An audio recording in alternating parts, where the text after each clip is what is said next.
In the course of these 2 days, I also held fruitful bilateral interactions with my counterparts from Russia, China, Uzbekistan, Kazakhstan, Tajikistan, and Kyrgyzstan. All ministers reaffirmed their support to India. As a foreign minister of an SCO member state, Mr. Bhutto Zardari was treated accordingly. As a promoter, justifier, and I'm sorry to say spokesperson of a terrorism industry, which is the mainstay of Pakistan, his positions were called out and they were countered, including at the SCO meeting itself. On the China-Pakistan economic corridor, this so-called corridor, I think it was made very clear, not once but twice in the SCO meeting, that connectivity is good for progress, but connectivity cannot violate the territorial integrity and sovereignty of states. So this has been our long-standing position. Nobody should have any doubt about it. And I assure you, those who are in the room today had no doubt about it. I made sure of that. I think there is a G20 issue to debate with anybody. Certainly not with a country which is nothing to do with the G20. I mean, Jammu and Kashmir was, is, will always be a part of India. And the G20 meetings are held in all the Indian states and union territories, so it is completely natural that it is held there. India and Pakistan should sit together. You know, victims of terrorism do not sit together with perpetrators of terrorism to discuss terrorism. Victims of terrorism defend themselves, counter acts of terrorism, they call it out, they delegitimize it, and that is exactly what is happening. So to come here and preach these hypocritical words as though we are on the same boat, I mean, they are committing acts of terrorism. And, you know, I don't want to jump the gun on what happened today, but I think we're all feeling equally outraged. So, I think, I mean, let's be very, very clear on this. You know, on this matter, the terrorism matter, I mean, I would say Pakistan's credibility is depleting even faster than its forex reserves. So, you know, let's be clear what this is about. He came here as a member, a foreign minister of an SCO member state. That is part of multilateral diplomacy. Please do not see it as anything more than that. It was not meant as anything more than that. It was not treated as anything more than that.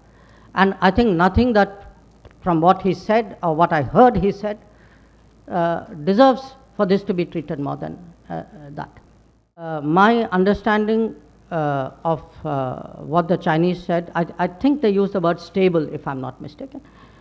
I don't think that's the issue. I think the issue is that there is an abnormal position in the boundary areas, border areas, along the boundary. And we had a very frank discussion about it. It's not the first discussion. I had spoken to Foreign Minister Chingang on the sidelines of the G20 as well. We have to take the disengagement process forward.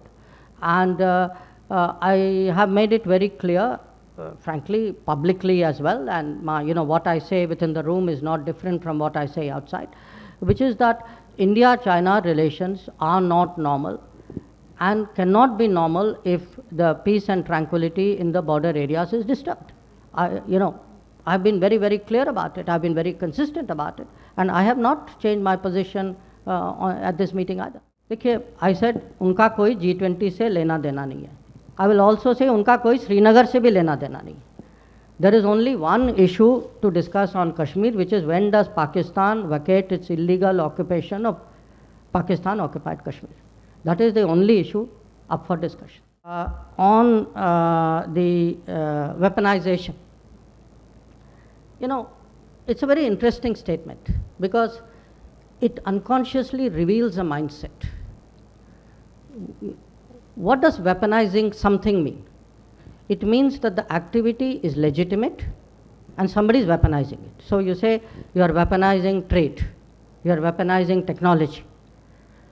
Somebody says you are weaponizing terrorism, that means they think terrorism is legitimate, that we should not weaponize it. That is normal. Okay. Now, what are we doing?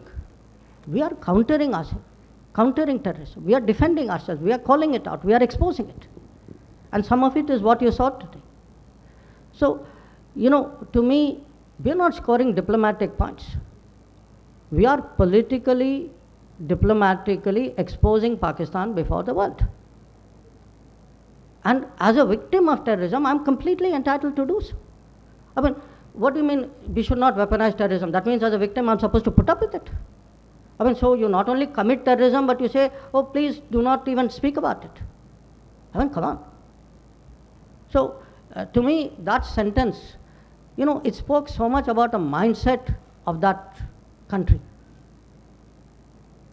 that you can all, see for yourselves. Whether peace is destiny or not, I do not know. Terrorism cannot be destiny. A country which does terrorism cannot talk about peace in the same breath.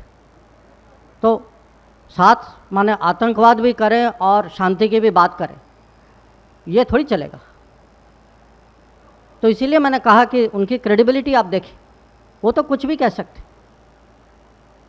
और उस देश का इतिहास इस ये कोई नई बात नहीं. तो आज जो कहते हैं ना, द पुराना प्लेबुक जो है, वो पुराना प्लेबुक एक बार और चल रहा था, लोकेशन अलग था, गोवा था, प्लेबुक वही था, पुराना था. मैं आपको अंग्रेज़ी में जवाब दे रहा हूँ क्योंकि I have a phrase which is wake up and smell the coffee. 370 is history. Sooner people realize it, the better. And the last questions, sports and terrorism. See, again, this is like you are trying to normalize terrorism. Terrorism happens, so what? It's not a big deal. There are reasons why terrorism happens. They are really excuses for it. Therefore, let us carry on with the rest of life. I'm sorry that, this India will not accept that anymore. I mean, if terrorism happens, terrorism will be countered. As I said, from the foreign ministry side, certainly our job is to expose it, to call it out, to delegitimize it. We will be unrelenting in that regard, and no attempt to cover it up by suggesting we do other things and we can carry on with issues where clearly they are feeling the pinch. I'm sorry, that won't work.